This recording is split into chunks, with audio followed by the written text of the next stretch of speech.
آپ نے مہربانی کر کے یہ بات کرنی ہوگی، جس طرح امریکن فوج ایک اس میں رہتی ہے، جس طرح دنیا کی افواج رہتی ہیں، جس طرح دنیا کی ایجنسیاں رہتی ہیں، آپ بھی اپنی فریم میں رہیں۔ یہ ملک پلے گا پھولے گا، کیسے چلے گا یہ ملک؟ امریکہ کو ہم سامراج کہتے ہیں، امریکی سامراج میں بھی ہر عورت ہر مرد 8 گھنٹے کام کرتا ہے۔ السلام علیکم ناظرین کرام، آپ کو مکمل ویڈیو دکھاتے ہیں۔ محمود اچکزئی کی ہنگامی پریس کانفرنس طوفان کھڑا کر دیا، ویڈیو دیکھیے۔ قوموں کی آنکھیں ہوتی ہیں، کان ہوتے ہیں، افواج اپنا جان کی بازی لگاتے ہیں، ملک کو روکتے ہیں، لیکن بعض ہم نے فیصلے بڑی جرات سے کرنے ہوں گے، جس کا ذکر یہاں کسی سنس میں ہوا۔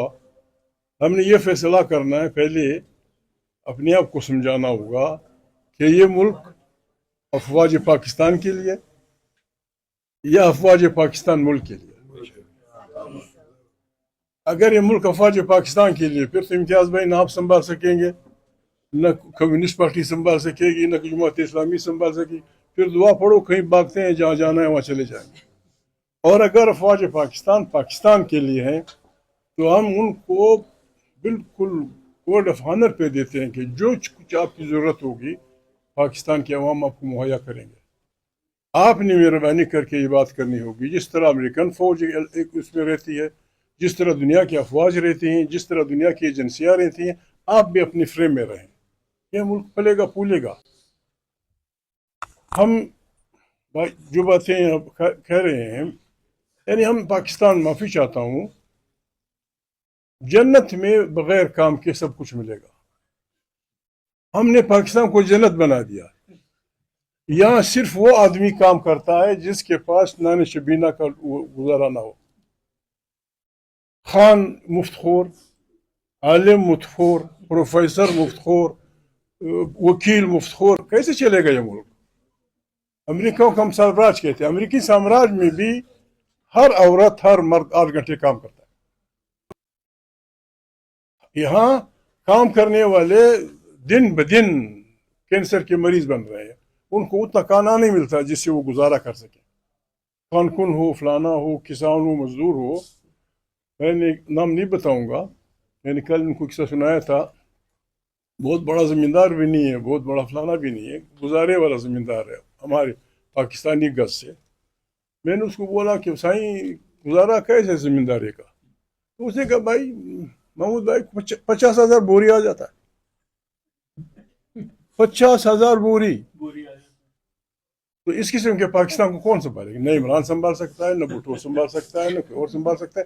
ہم نے فیصلے کرنے ہوں گے جرات مندانہ۔ بھٹو صاحب نے یہ کمال کیا، روٹی کپڑے اور مکان کے نعرے پہ سندھ اور پنجاب میں ایک بہت بڑا ابھار۔ لیکن وہ قوتیں جن کا ذکر لوگوں نے کیا، وہ اتنی چالاک، اتنی عیار ہیں، وہ ساری پیپل پارٹی میں شامل ہوئی۔ بھٹو گیا، بھٹو کی انقلاب گیا، بھٹو اور پھانسی چڑھا۔ یہی ڈرامہ عمران خان کے ساتھ ہوگا۔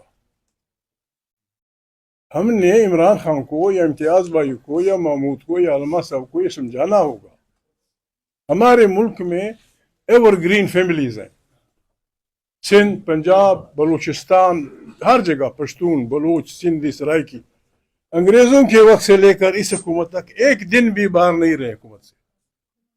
ان ایور گرین اس پنجاب سے مشہور کیا نام تھا نیشنل پارٹی کا؟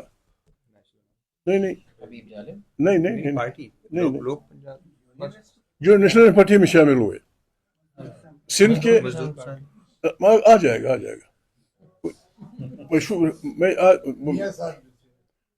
سندھ پنجاب کے لوگ اس کی سربراہی میں، سندھ کے لوگ، بلوچوں کے لوگ، پنجابیوں کے لوگ، جمہوری لوگ، ہم وہ ہوئے۔ ہم نے نیشنل پارٹی بنائی۔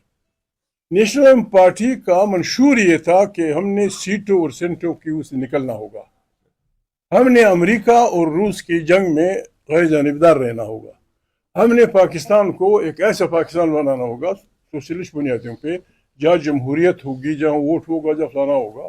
آزاد پاکستان پارٹی کے میں افتخار ہم نے تو یہ کوشش کی۔ وہ شامل تھے، بنگال سے بشانی سے پھر شامل ہوئے تھے، پروفیسر مظفر تھے،